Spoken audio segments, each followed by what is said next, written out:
சமய நல்லிணக்க விழா போதை ஒழிப்பு விழிப்புணர்வு நிகழ்ச்சி இன்ஷா அல்லாஹ் அல்லாஹ்வுடைய மாபெரும் கிருபையால் இப்பொழுது துவங்க இருக்கிறது. இக்கூட்டத்தினை தலைமையேற்று நடத்துவதற்காக வேண்டி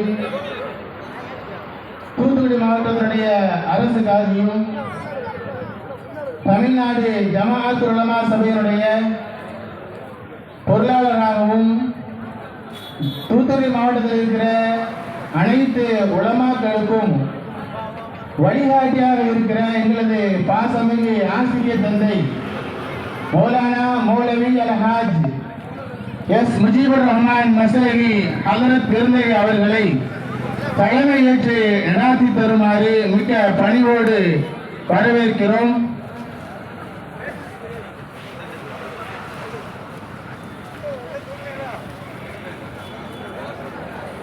இந்நிகழ்ச்சிக்கு தூத்துக்குடி மாவட்டம் சேதுமநல்லூர் ஜும்மா பள்ளிவாசனுடைய நிர்வாகிகள் அனைவரும் முன்னிலையை வைக்குமாறு பணிவோடு கேட்டுக்கொள்கிறோம். ஜனாப் அன்வர்தீன், பள்ளிவாசல் நிர்வாகிகள் ஜனாப் எம்பி அசஹாப் அவர்கள், ஜனாப் சிந்தா ஷேக் அப்பாஸ் அவர்கள், ஜனாப் ஏ சையது பாசுல் சமீர் அவர்கள், பள்ளிவாசனுடைய தலைவர்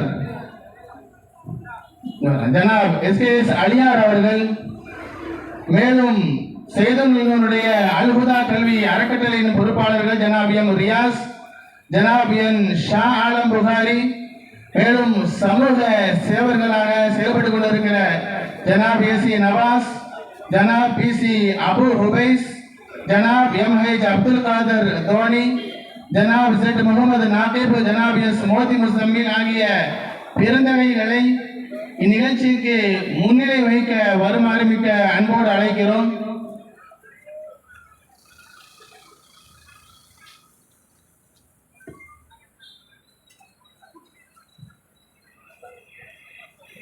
இந்நிகழ்ச்சியின் துவக்கமாக இறைமறையாம் திருமறையை ஓதி துவக்கி வைப்பதற்காக வேண்டி தூத்துக்குடி மாவட்டம் ஸ்ரீவைகுண்டம் வட்டாரத்தினுடைய ஜமாஅத் உலமா சபையின் பொருளாளராக சிறப்பாக பணியாற்றி கொண்டிருக்கிற பொங்கராய்குறிச்சி ஜும்மா பள்ளிவாசலின் தகுதி வாய்ந்த இமாம் மௌலானா மௌலவி அல் ஹாஃபில் PM முகமது அபூபக்கர் சித்திக் உஸ்மானி ஹதரத் அவர்களை கிராத் ஓதி துவங்கி வைக்க வருமாறு மிக அன்போடு அழைக்கிறேன்.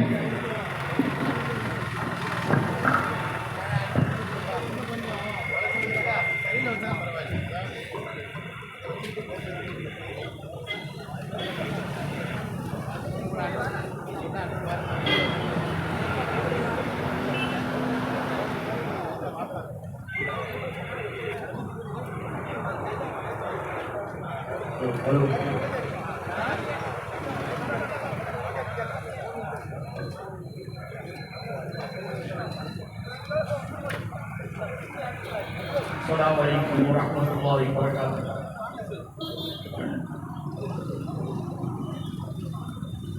A'udzu billahi minasy syaithanir rajim.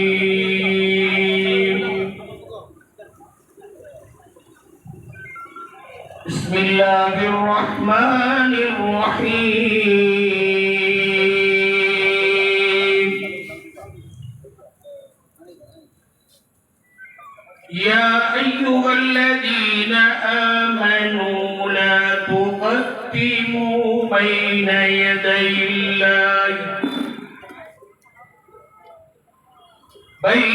yadayillahi wa rasulihi wattaqullah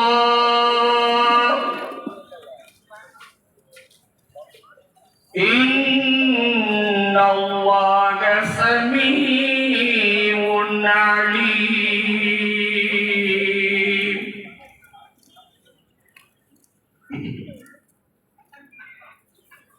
Ya ayyuhalladzina amanu la tarfa'u aswatakum fawqa sawtin nabiyyi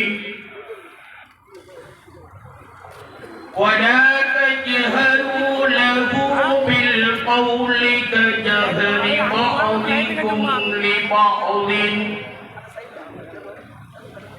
أن تحبط أعمالكم وأنتم لا تشعرون إن الذين يغضون أصواتهم عند رسول الله أولئك الذين امتحن الله قلوبهم للتقوى لهم مغفرة وأجر عليم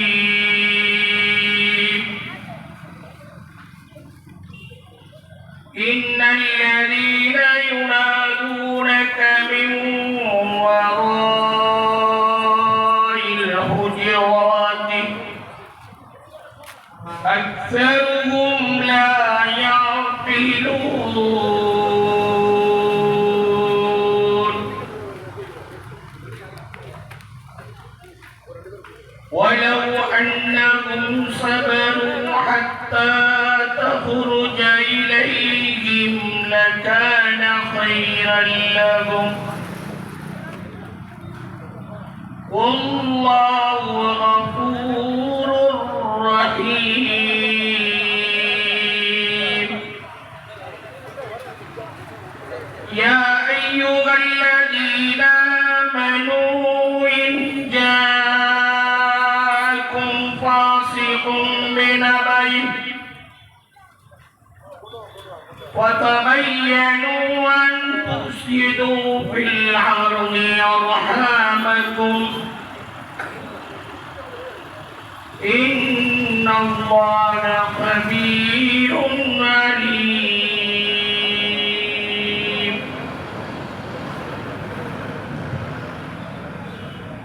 يا أيها الذين آمنوا إن جاءكم فاسق بنبأ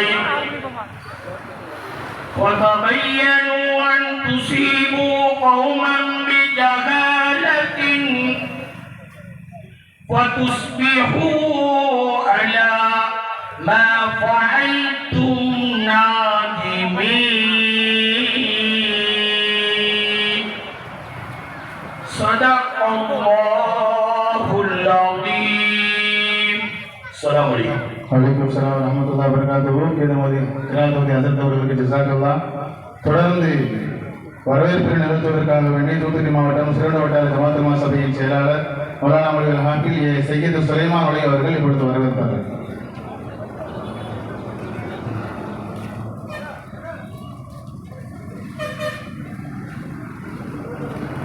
السلام عليكم ورحمة الله تعالى وبركاته. أعوذ بالله من الشيطان الرجيم. بسم الله الرحمن الرحيم. الحمد لله رب العالمين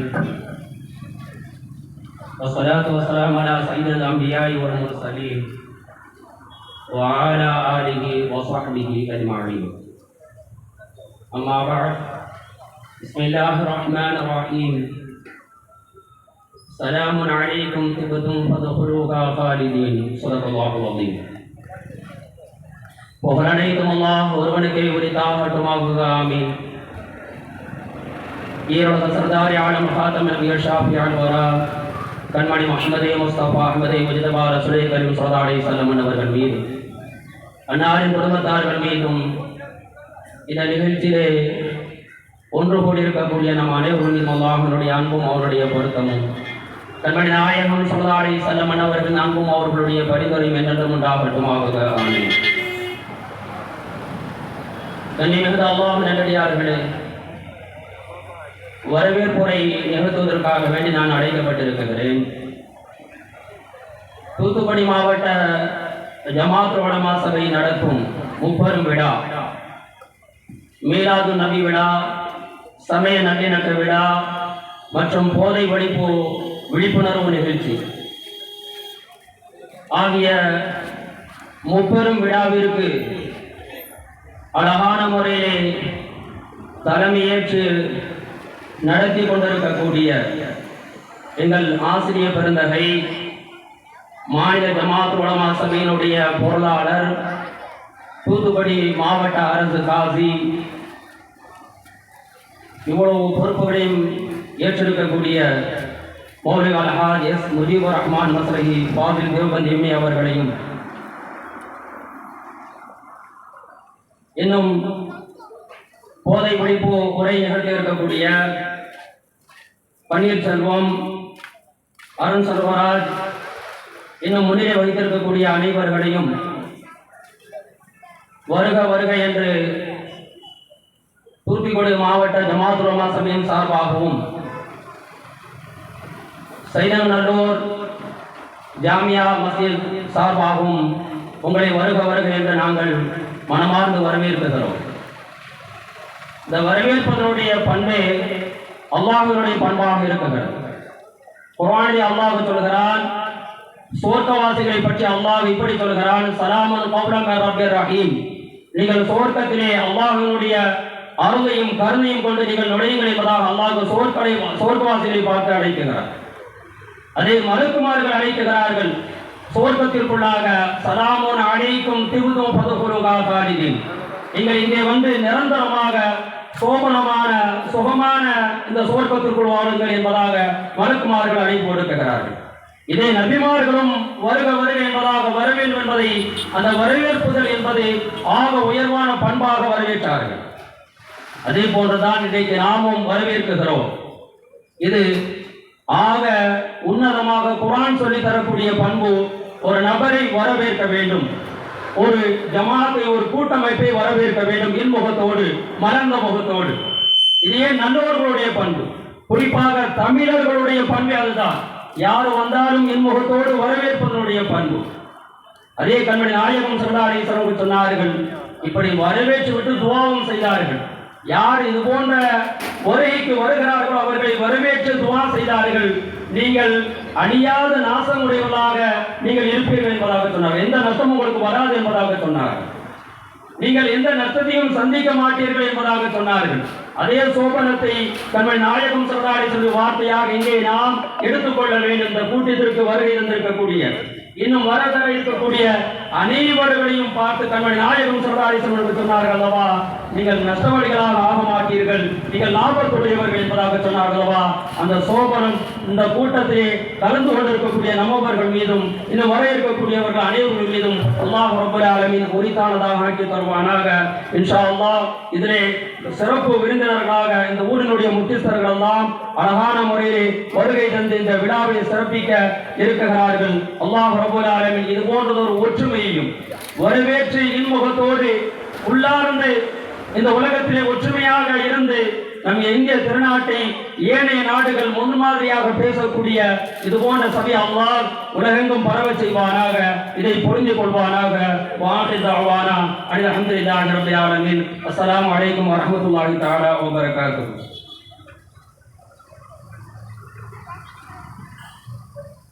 தொடர்ந்து நேரத்தினுடைய அருமை கருதி துவக்க உரையும் வாழ்த்துறையுமாக தமிழ்நாடு ஜமாத் உலமா சபையினுடைய மாநில பொருளாளராகவும், தூத்துக்குடி மாவட்டத்தினுடைய அரசு காட்சியாகவும், மாவட்டத்தில் இருக்கிற உலமாக்களுக்கு வழிகாட்டியாகவும் இருக்கிற எங்களது ஆசிரியர் பெருந்தகை மௌலானா மௌலவி எஸ் முஜீபுர் ரஹ்மான் மஸ்ரஹி ஹஸ்ரத் அவர்கள் இப்பொழுது துவக்க உரை நிறுத்துவார்.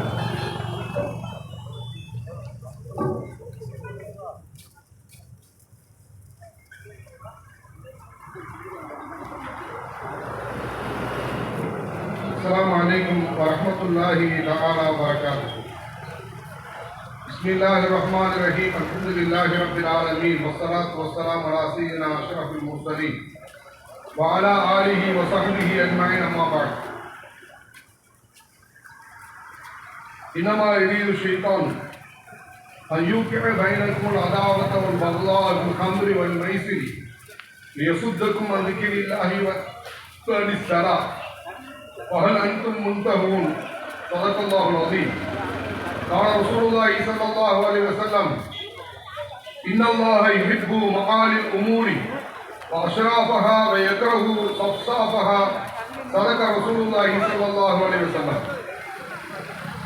தமிழ்நாடு ஜமாத் உலமா சபையுடைய கிளையாக இருக்கிற தூத்துக்குடி மாவட்ட ஜமாத் உலமா சபையின் சார்பில் இங்கே நடத்தப்படுகிற மீலாது நபி விழா, சமய நல்லிணக்க விழா மற்றும் போதை ஒழிப்பு விழிப்புணர்வு நிகழ்வு இந்த நிகழ்ச்சியில் முன்னே வகித்துக் கொண்டிருக்கிற, எனக்கு பின்பு பல்வேறுபட்ட உரைகள் ஆற்ற இருக்கிற இந்த ஊரை சார்ந்த வெளியூரை சார்ந்த அனைத்து ஜமாத்துடைய முத்தவள்ளிகள், இமாம்கள், பெரியவர்கள், மாணவர்கள், நண்பர்கள், இந்த மாவட்டத்தில் இருக்கிற மாரசாக்களுடைய அரபிக் கல்லூரியின் பிள்ளைகள், தாய்மார்கள், நம் அனைவர்களையும் எல்லாம் அல்லாஹ் ஏற்று அருள்பாலிப்பார்கள்.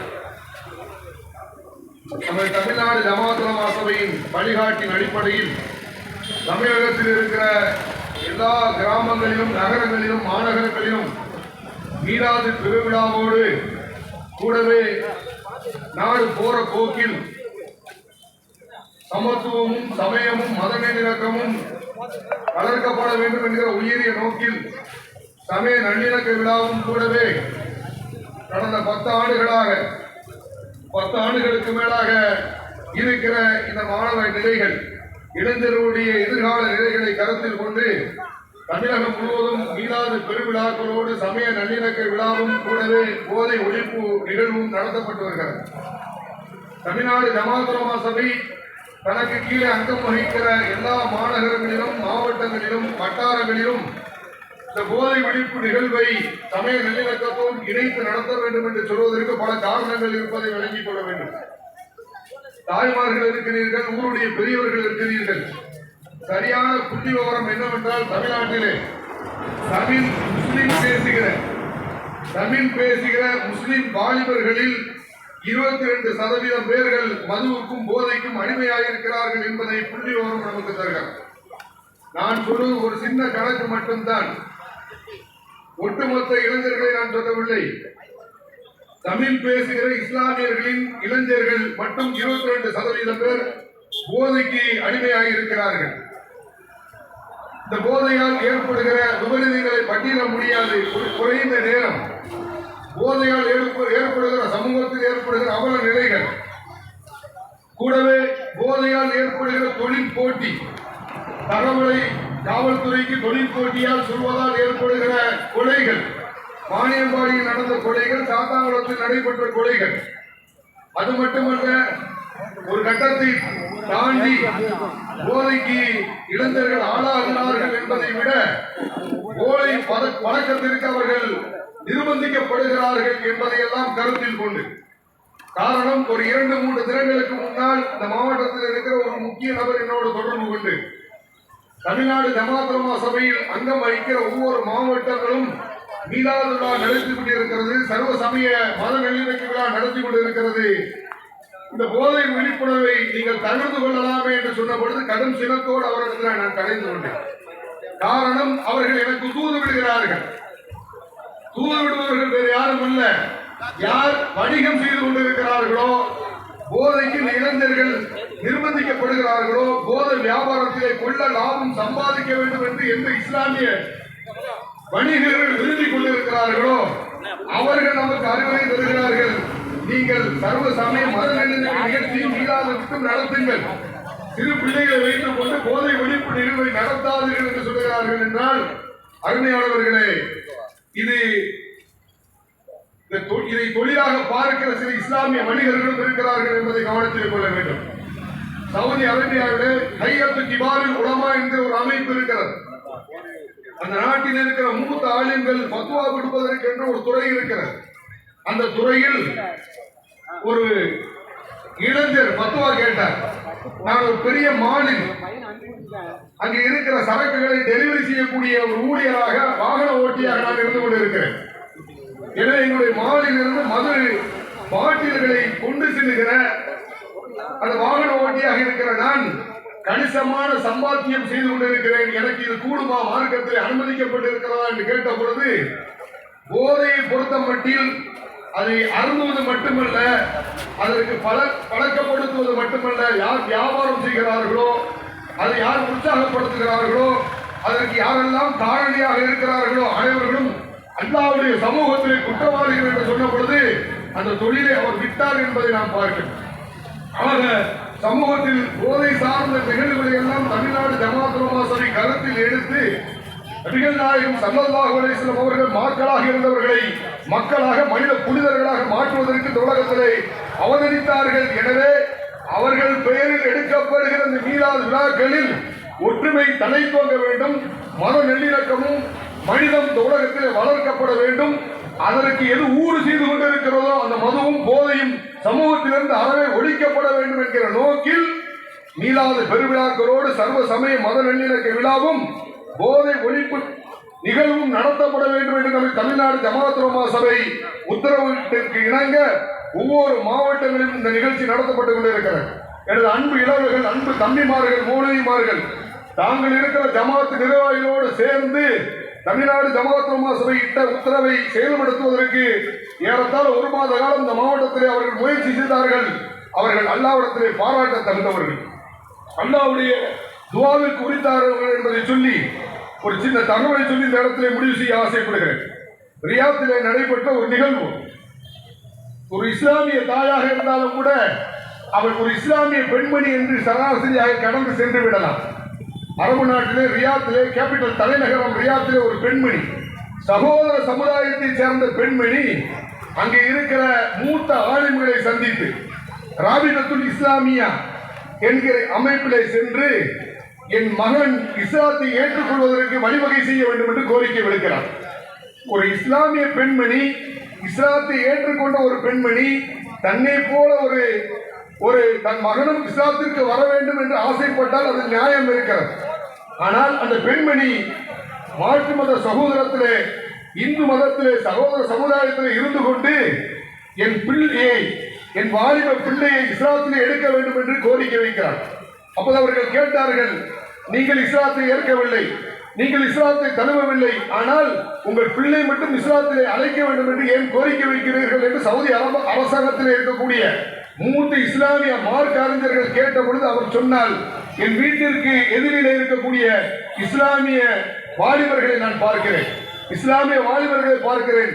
அவர்கள் பெற்றோர்களுக்கு செய்கிற பணிவிடை, அவர்கள் நடந்து கொள்கிற நன்னடத்தை, இதுவெல்லாம் என் பிள்ளையிடத்திலே மதுவால் குறைந்து காணப்படுகிறது. உங்கள் பிள்ளைகளைப் போல என் பிள்ளையும் இந்த உலகத்திலே மதிக்கப்படுகிற பிள்ளையாக ஆக வேண்டும் என்பதற்காக வேண்டி நான் ஒரு சகோதர சமுதாயத்தை சார்ந்தவளாக இருந்தாலும் கூட என் மகன் ஒரு உத்தமனாக ஆக வேண்டும் என்பதற்காக வேண்டி அவனை இஸ்லாத்திலே எடுத்துக் கொள்ளுங்கள் என்கிற தகவல்கள் எல்லாம் அருமையானவர்களே, இந்த உலகத்திலே மனிதர்களாக வாழ வகை செய்வதற்கு, மனிதம் தலைப்பதற்கு, சகோதரம் துளிர் விடுவதற்கு, அது செழித்து ஓங்குவதற்கு போதை இடையூறாக இருக்கிறது. மது அது மனிதர்களை மாக்களாக்கி கொண்டிருக்கிறது. அது சமூகத்திலிருந்து ஒழிக்கப்பட வேண்டும். தமிழக முதல்வர் அவர்கள் கூட சொன்ன தகவலை நான் இந்த இடத்திலே வழிபடுகிறேன். தமிழக முதல்வர் பொறுப்பேற்கிற போது சொன்னார்கள், போதையில் தமிழகத்தில் இளைஞர்கள் ஆட்பட்டு இருக்கிறார்கள். இவர்கள் இந்த போதையிலிருந்து அவர்கள் விடுபட வேண்டும் என்று சொன்னால் பெற்றோர்கள் மட்டுமல்ல, எனது பாசத்திற்குரிய காவல்துறை சகோதரர்களும் இருக்கிறார்கள். ஒவ்வொரு காவல் சரகத்தில் இருக்கிற காவல் ஆய்வாளர்கள் முயற்சிகள் மேற்கொண்டால் சமூகத்திலிருந்து போதை ஒழிக்கப்பட்டுவிடும் என்று சொன்ன தகவலை பாராட்டி வாழ்த்தி அதை வழிமொழிந்து விடைபெறுகிறேன். வாஹித் தாமான அல்ஹம்துலில்லாஹி ரப்பில் ஆலமீன். அஸ்ஸலாமு அலைக்கும் வரஹ்மத்துல்லாஹி தஆலா வபரகாத்துஹு.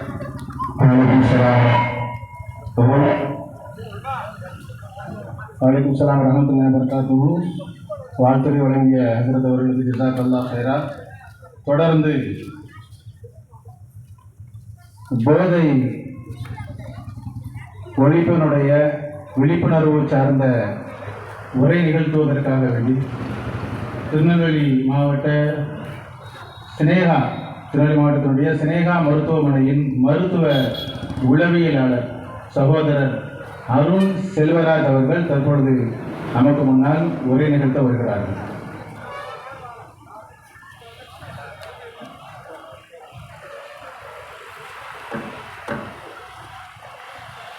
அனைவருக்கும் எனது அன்பான இனிய மாலை வணக்கம்.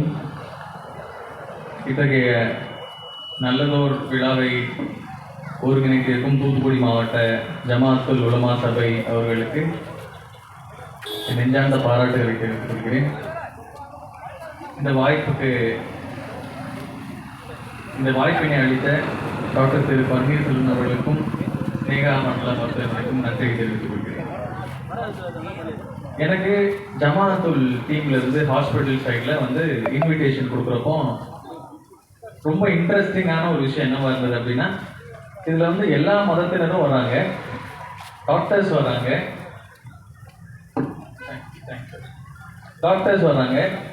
எல்லாருமே எதுக்காக வராங்க சார் அப்படின்னு கேட்குறப்போ, போதை பழக்கம் நிறைய இருக்குது சார் எங்கள் கம்யூனிட்டியில், அதை பற்றின ஒரு அவேர்னஸ் கொடுக்கறதுக்காக தான் நாங்கள் எல்லாரையும் கூப்பிடுறோம் அப்படின்றது ரொம்ப இம்பாக்ட்ஃபுல்லான ரொம்ப முக்கியமான ஒரு நல்ல விஷயமா நான் பார்க்குறேன். என்னோட சைடில், அதாவது ஹாஸ்பிட்டல் சைட்லேருந்து பார்க்குறோம். இங்கே நிறைய பேர் ஆண்களும் இருக்கீங்க, பெண்களும் இருக்கீங்க, எல்லா வயதினரும் கலந்து இருக்கிற மாதிரி இருக்கீங்க. மனநல பிரச்சனை அப்படின்றது உண்மையா இல்லையா? மனநல பிரச்சனைன்றது ஏதாவது இருக்கா? இருக்குன்றவங்க கை தூக்கணும், இல்லைன்றவங்க விட்டுக்கணும். மனநல பிரச்சனை ஏதாவது இருக்கா? அப்படி இல்லையா? இருக்கு. Very good. போதை பழக்கம் பயன்படுத்துறது மனநல பிரச்சனையா? ஆமான்னு சொல்ற ஆட்கள் கை தூக்கணும். போதை பழக்கம் பயன்படுத்துறது மனநல பிரச்சனை தான். ஆமா ஆமா ஆமா. இல்ல அதெல்லாம் இல்லைங்க, அது வந்து ஒரு பொழுதுபோக்குக்காக பயன்படுத்துறாங்க. இல்லைன்னு சொல்றவங்க யாராவது இருக்கீங்களா? இல்லைன்றவங்க இருக்கீங்களா? சரி. மனநல பிரச்சனை எல்லாருக்கும் வருமா? எல்லாருக்கும் வரும். எல்லாரும் வர்றதுக்கான வாய்ப்பு இருக்கா? வாய்ப்பு இருக்கு. மனநல பிரச்சனை வந்துச்சுன்னா எப்படி கண்டுபிடிக்கிறது? காய்ச்சல் தலைவலின்னா தெரியும். காய்ச்சல்லாம் மேல் சுடும், டயர்டா இருக்கும், சாப்பிட தோணாது. மனநல பிரச்சனை இங்க வந்துருச்சு, மனசு நமக்கு சரியில்லை அப்படின்னு எப்போ கண்டுபிடிக்கிறது? யாராவது சொல்லுங்க, கேட்போம். இங்க இருந்து நான் 1/2 மணி நேரத்துக்கு நான் தான் பேச போறேன். அதனால we'll have an interaction, கலந்துரைகள் மாதிரி வச்சுக்கலாம். மனநல பிரச்சனை வந்துருச்சு, ஆமா எனக்கு மனசு ஏதோ சரியில்லை, டாக்டர்கிட்ட போய் காட்டணும் அப்படின்றது எப்போ கண்டுபிடிக்கிறது? ஏதாவது புலம்பல் அல்லது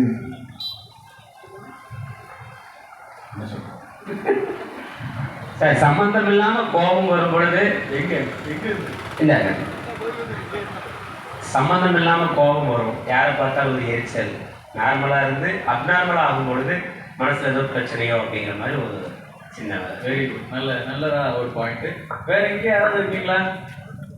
முன்னாடி உட்கார்ந்துருக்கிறவங்க பெண்கள் யாராவது இருக்கீங்களா? மைக்கை பாஸ் பண்ணி கூட விடுங்க, ஒன்றும் பிரச்சனை இல்லை. இங்க இன்னொருத்தவங்க என்ன சொல்றாங்கன்னா, பயத்தினாலையும் வரும் அப்படின்னு சொல்றாங்க. பயந்தா வரும். ஒருத்தர் வந்து எரிச்சல் உணர்வு வந்தா வரும், இன்னொருத்தர் வந்து பயந்தா வரும். வேற யாராவது இருக்கீங்களா? போலீஸ் நண்பர்கள் ஏதாவது சொல்ல விரும்புறீங்களா? ஒர்க் ப்ரெஷர் கூட இருக்கலாம். ஒர்க் ப்ரெஷர் நீங்க இருக்கு. போலீஸ் நம்பர் சொன்னதுனால சொல்றேன். ஒர்க் ப்ரெஷர், வேலை பளு இருக்கலாம். Very good. நான் கேட்குற கேள்வி இன்னும் கொஞ்சம் ஸ்பெசிஃபிக்கான கேள்வி என்னன்னா, எல்லாத்துக்கும் கவலை சந்தோஷம் எல்லாம் வரத்தானே செய்யும். ஆஸ்பத்திரிக்கு எப்போ போறதுன்றதான் என்னோட கேள்வி. அது எப்போ ட்ரீட்மெண்ட் எடுத்துக்கிற நிலைமைக்கு வந்துருச்சு அப்படின்றது எப்போ புரிஞ்சுக்கிறது அப்படின்றது தான் என்னோட கேள்வி. இப்போ எல்லாருக்கும் காலையில் எழுந்திரிச்சா சோகம் வரும், திடீர்னு அழுகு வரும், திடீர்னு சிரிப்பு வரும், கோபம் வரும், எல்லாம் வந்துட்டு தான் போகும். எப்போ ஹாஸ்பிட்டல் போய் ட்ரீட்மெண்ட் எடுத்துக்கணும் அப்படின்றது எப்போ? அங்க நிறைய பேர் பேசணும்னு ஆசைப்படுறாங்க, ஆனா மைக் தான் இல்லை.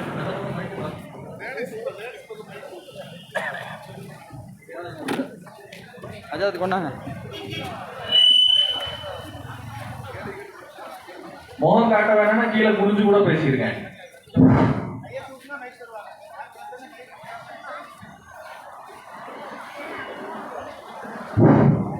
ஆஸ்பத்திரிக்கு வந்து ரொம்ப முடியாத நிலைமையில போக தோணும். அதுதான் எப்போ முடியாத நிலைமைன்னு கேட்கிறேன். இப்போ உடம்பு சரியில்லைன்னா வெளியே தெரிஞ்சிருங்களா? இப்போ மனசு சரியில்லை வெளியே தெரியாதுல்ல, சொன்னா தானே தெரியும். நல்ல வெரி குட், நல்ல பாயிண்ட். ரொம்ப முடியாமன்னா ஆஸ்பத்திரி போகணுன்றது நல்ல பாயிண்ட். நமக்கு எப்போ ரொம்ப முடியாத அப்படின்றது தெரியணும்ல. படுத்தே கிடக்குறான், கை கால் உடஞ்சிருச்சுன்னா கண்ணு பார்த்தா தெரியும்.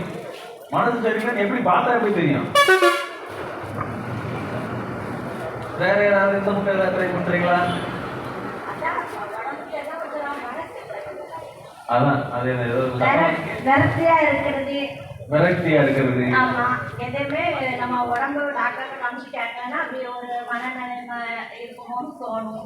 ஒரு சிந்தனை ஒரு இதெல்லாம் கவலையே டிஃப்ரெண்டா வரல அப்போது அப்படி தோணும். Very good, very good. ஆமா, அதெல்லாம் கை தட்டுங்க அந்த அம்மாக்கு. Very good. கட்டாயம் பரிசு கொடுத்துடலாம், இங்கேருந்து பரிசு கொடுக்கலாம். வேற யாராவது சொல்ல இருக்கீங்களா, விருப்பப்படுறீங்களா? மைக்கு மட்டும் பாஸ் ஆகுது, பதில் வர மாட்டேங்க. சொல்லுங்கம்மா. குடும்ப பிரச்சனையில இருக்கும்போது தூக்கம் வராது. குடும்ப பிரச்சனையில இருக்கிறப்போ தூக்கம் வராது. அது தூக்கம் இல்லாம இருக்கப்போ அது மன வரும். Very good, very good. மன கஷ்டம் வரும். சரி. குடும்ப பிரச்சனைனால வரலாம். ஒண்ணு முன்னாடி இருந்த அம்மா சொல்ற மாதிரி கொஞ்சம் சரியில்லாம உணர்ச்சிகள் வருது அப்படின்னா, அப்புறம் இங்கே வச்சோன்னவங்க படி திடீர்னு கோவம் வருது செய்யுது அப்படின்னா, வேலை பொழுதுனால வந்து மனநலம் வரும். நான் இப்போ ஒரு விஷயம் சொல்றேன், கவனமா கேட்டுக்கணும். மைக்கு கொடுத்துருங்க. நான் இப்போ சொல்ல போற விஷயம் என்ன அப்படின்னா, எப்போ மனநல பிரச்சனைக்காக டாக்டரை போய் பார்க்கணும் அப்படின்றதுக்கு உண்டான பதில். எப்போ அப்படின்னா, ஏதோ ஒரு காரணத்தினால அன்றாட வாழ்க்கையில நம்ம செய்யக்கூடிய வேலைகள் செய்ய முடியாம போகுது, இல்ல எனக்கு இருக்கிற மனநல பிரச்சனைனால எனக்கோ என்னை சுத்தி இருக்கிறவங்களுக்கோ பாதிப்பு ஏற்படுது அப்படின்னா, அது ஏதோ ஒரு வழியில அது மனநல தொந்தரவா இருக்க வாய்ப்புகள் இருக்கு. ஒரு எடுத்துக்காட்டு சொல்லணும் அப்படின்னா, இப்போ நானும் ஒரு பொண்ணு லவ் பண்றோம், ரொம்ப நாளா லவ் பண்றோம். அந்த பொண்ணு வீட்டுல திடீர்னு ஏதோ ஃபோன்லாம் கட் ஆயிடுச்சு, ஃபோன்லாம் எடுக்கல. நான் என்ன பண்றேன், கோவத்துல என் கையை அறுத்துக்கிறேன். இது எனக்கு ஏற்படுத்திக்கிற பாதிப்பு. இன்னொரு டைம் என்ன செய்யறேன், கோவத்துல போய் சுத்தி இருக்கிறவங்க எல்லாத்தையும் அடிக்கிறேன், குத்துறேன், உடைக்கிறேன். இது எனக்கு சுத்தி இருக்கிறவங்களுக்கான பாதிப்பு. இன்னொன்று என்ன செய்யறேன், சோகத்துல சாப்பிடாம ஒரு 5-6 நாள் இருக்கேன், குளிக்காம ஒரு 5-6 நாள் இருக்கேன். இது எனக்கு ஏற்படுத்திக்கிற பாதிப்பு. ஸோ மன ரீதியா இருக்கிற தொந்தரவுனால எனக்கோ என்னை சுத்தி இருக்கிறவங்களுக்கோ பாதிப்பு ஏற்படுது அப்படின்ற பட்சத்துல அந்த தொந்தரவு ஒரு வாரத்துல இருந்து 2 வாரத்துக்கு மேல தொடர்ச்சியா இருக்கு அப்படின்னாலே உங்களுக்கு பக்கத்துல இருக்கிற ஏதாவது ஒரு மனநல மருத்துவமனைக்கு போய் ட்ரீட்மெண்ட் எடுத்துறது ரொம்ப நல்லது. முதல் விஷயம். நான் முதல்ல கேட்ட கேள்வி வந்து போதைப் பொருள் பயன்படுத்துறது வந்து அடிமைத்தன்மையா இல்லையா அப்படின்னு கேட்டேன். கொஞ்சம் பேர் அது வந்து மனநல தொந்தரவுன்னு சொன்னீங்க. அது எப்படி மனநல தொந்தரவுன்னு நான் சொல்றேன், கவனமா கேட்கணும். நான் பேசுறது புரியல, நான் பேசுறது வந்து புரிஞ்சுக்க முடியல அப்படின்னா என்னை நிற்பாட்டி கேள்வி கேட்டுக்கலாம். இது மறுபடியும் சொல்லுங்கன்னா நான் தாராளமா சொல்றேன். போதை பழக்கம்ன்றது என்ன செய்யும் அப்படின்னா, அது ஏதாவது ஒரு பொருள் மூலியமா தான் வரும், இல்லை ஏதாவது ஒரு செயல் மூலியமா வரும்.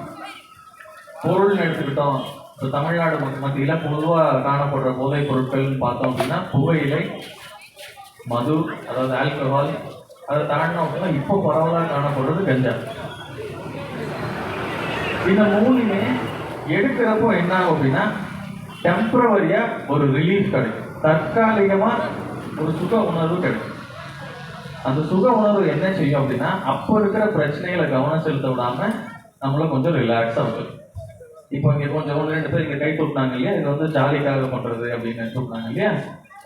இந்த ஜாலிக்காக பண்றது வந்து இது நல்லா இருக்கே அப்படின்னு உடம்பு சொல்லும், மனசு வந்து இது தவறுன்னு சொல்லும், நம்ம மதம் வந்து இது தப்புன்னு சொல்லுதுன்னு சொல்லும். ஆனா அதை தாண்டி அதை பயன்படுத்துறது ஏன் பயன்படுத்துறாங்க அப்படின்னா, தற்காலிக சுக உணர்வுக்காக பயன்படுத்தும்.